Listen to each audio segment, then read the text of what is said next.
loved that man. He thought he was the most wonderful person. And of course his music, he loved his music.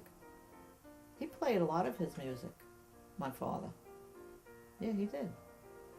And they had a friendship, well, after that first meeting, for a few years after that, they were, in touch with one another.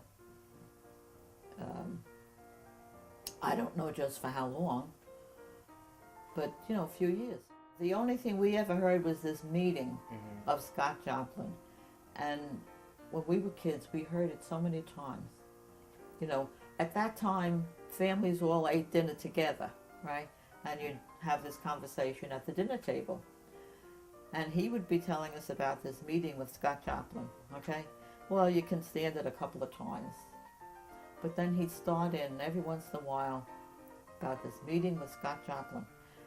That after a while, we kids had heard it so many times that once, when he'd start, we'd all look at one another and go, oh, here he goes again.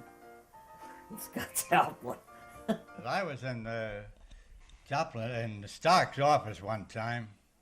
I used to go up there and get music all the time. They gave me a special price on it. And I went up there looking over the music. Mrs. Stark was there. There was a colored fella sitting there with his foot all wrapped up and had crutches. It didn't mean anything to me, so I kept picking out the music. And I happened to mention to Mrs. Stark that I'd like to get some pretty decent things, especially things that were written by Joplin, that he was my favorite writer. And while I was picking out things, she was suggesting things, and then this colored fellow, he started suggesting things. Well, I figured that was natural, being a colored fellow and being liking Ragtime, but he would naturally be able to know a lot of pieces.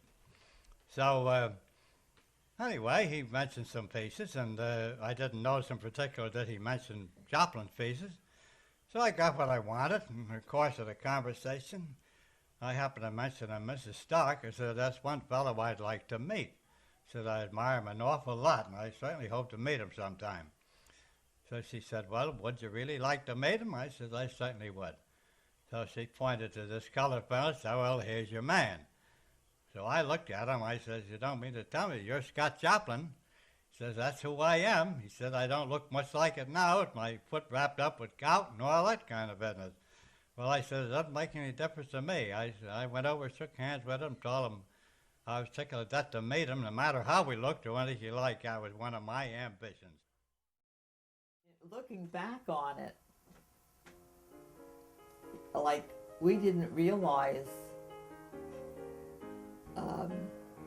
how impressed he was with him, how he felt about him.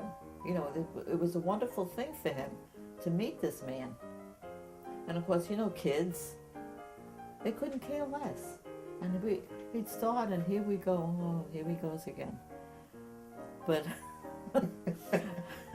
but I understand that they had been friends, for a few years after that first meeting in Starks.